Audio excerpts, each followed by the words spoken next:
essentiel.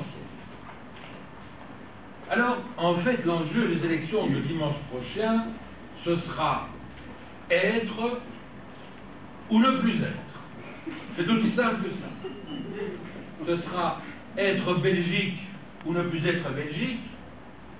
Ce sera être Bruxelles ou ne plus être Bruxelles. Et ce sera être périphérie ou ne plus être périphérie, francophone sans. Voilà quel est exactement l'enjeu. Vous avez entendu les propos de Bart de Wever, ce ne sont pas les plus graves. Ce sont même les plus rassurants parce que, comme l'évoquait Corinne maintenant, avec quelqu'un qui a un discours aussi clair, nous savons enfin à quoi nous attendre. Parce que depuis déjà de nombreuses années, l'ensemble des partis flamands, et ne croyez pas qu'il y en ait un ou deux qui doivent porter le chapeau, le Belang a eu bon dos pendant trop longtemps, l'ensemble des partis flamands est d'accord sur le programme d'éradication de la présence francophone en périphérie, est d'accord sur le fait de refuser la ratification de la Convention cadre sur la protection des minorités nationales, et est d'accord pour la suppression des facilités. Le problème, c'est de savoir comment ils comptent y parvenir.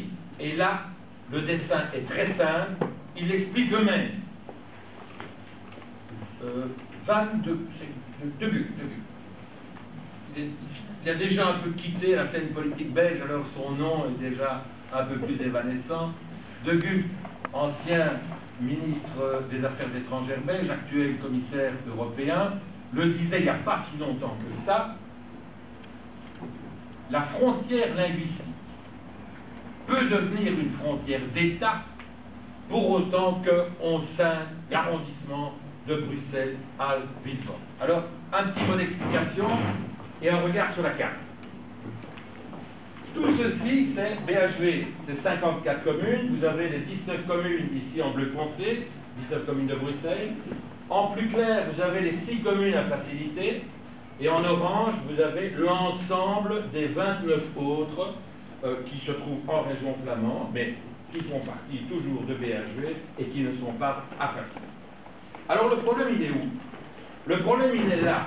Il est là, juste en dessous. Vous voyez cette frontière? Eh bien, ça, c'est la frontière linguistique. Et elle s'étend à gauche jusqu'à la France et à droite jusqu'à la Hollande. Et de Gucht explique bien, il dit ceci: si on obtient la scission de Bruxelles à Villefort, la frontière linguistique qui est ici va pouvoir être mutée en frontière d'État.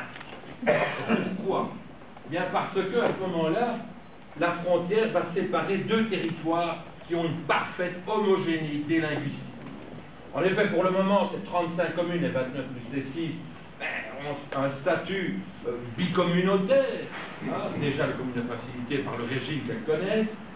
Sur le plan électoral, nous votons tous pour les mêmes et nous sommes candidats de partout. Et sur le plan judiciaire, les francophones, heureusement, ont encore des droits. Inutile de dire que sur le plan électoral et sur le plan judiciaire, dès lors que BHV serait scindé, tout ça serait définitivement terminé. Alors, un tout petit mot d'explication, que signifie scinder BHV? Eh bien, c'est tout simplement extraire les 35 communes qui se trouvent autour de la tache bleue, Bruxelles, et les rattacher définitivement au Brabant flamand, et ce, avec une parfaite homogénéité linguistique. Alors, j'en reviens au projet de Gucht, qui n'est pas le sien, puisqu'il dit la manière de considérer les choses, à savoir d'obtenir une frontière linguistique homogène, et la façon dont tous les partis, insiste-t-il, flamands, envisagent la question depuis 1963.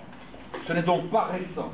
Et malheureusement, ou heureusement en tout cas c'est un fait, le droit international public leur donne raison. Quand un pays vient à se séparer, à se scinder, les règles de droit international public sont les suivantes. On cliche la situation existante, et en l'espèce, si on constate une frontière administrative, et la frontière linguistique en serait une parfaitement homogène, je vous ai dit, eh bien, on prend cette frontière administrative pour en faire une frontière d'État. Vous voyez donc toute l'importance qu'il y a de se battre contre la scission de Bruxelles à Vilvoorde, puisqu'à partir du moment où cette frontière d'État serait établie, automatiquement le pays serait scindé, mais Bruxelles serait au nord de cette frontière d'État, et Bruxelles serait donc incluse dans l'État flamand. Que dire des communes à facilité, évidemment, qui seraient complètement noyées et qui n'existeraient absolument pas. Par contre, si les Flamands continuaient dans leur projet d'indépendance et ne parvenaient pas, sauf dans le cadre d'un coup d'État, mais ce ne serait pas pris sérieusement en compte pour la détermination de la frontière par les autorités internationales à ce moment-là, s'ils ne parviennent pas à scinder BHV avant de prendre leur envol, c'est tout différent. Et c'est pour ça qu'il faut se battre contre la scission de BHV. Les principes de droit international public disent ceci. Dans ce cas-là, il faut avoir recours à la consultation des populations, en fonction d'un autre principe qui est celui du droit des populations à disposer d'elles-mêmes. Évidemment, les Flamands n'en veulent absolument pas. Vous savez qu'ils sont contre toute forme de consultation populaire, puisqu'ils se sont déjà insurgés il y a plusieurs dizaines d'années contre le volet de recensement linguistique, etc., etc. Mais si jamais on devait recourir à la consultation des populations, on va questionner bien entendu l'ensemble des francophones de l'arrondissement Bruxelles-Vilvoorde pour savoir de quel côté ils veulent aller. Veulent-ils rester dans l'État flamand ou veulent-ils sortir de l'État flamand?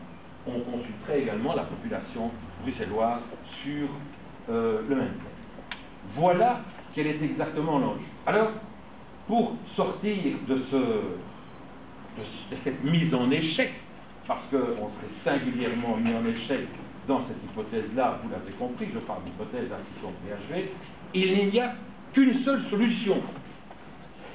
C'est tellement vrai que maintenant, tous ceux qui ne l'envisageaient pas, je pense à Mme Milquet, du CDH, se rallient à cette idée, et revendiquent l'élargissement de Bruxelles. Je te dis en parenthèse, déjà en 2004, ça fait quand même 6 ans, nous avons déposé, Olivier Vinguin et moi-même, une proposition de loi au Parlement sur l'élargissement de Bruxelles par voie de consultation populaire, considérant de manière assez démocratique qu'un élargissement ne se décrétait pas, mais qu'il fallait quand même, et au premier chef, demander l'avis des populations. Toujours est-il que maintenant, tout le monde est d'accord avec nous, il faut l'élargissement de Bruxelles. Alors pourquoi? Évidemment, sur le plan des droits individuels, et Damien ne manquera pas de vous en parler, il est évident que nous avons intérêt d'avoir le plus grand élargissement de Bruxelles possible, puisque toutes les communes qui seront touchées par l'élargissement seront assurées du respect des droits des francophones et des néerlandophones aussi, d'ailleurs, parce que nous avons toujours été respectueux des uns comme des autres. Mais, sur le plan macro, sur le plan collectif, ce qui est essentiel pour éviter la formation de cette frontière d'État, c'est d'assurer la connexion entre Bruxelles et la Wallonie qui se trouve ici dans le fond. Comment? Par le chemin le plus direct, évidemment, sinon ce sera encore plus compliqué. C'est la commune de Rode-Saint-Genèse.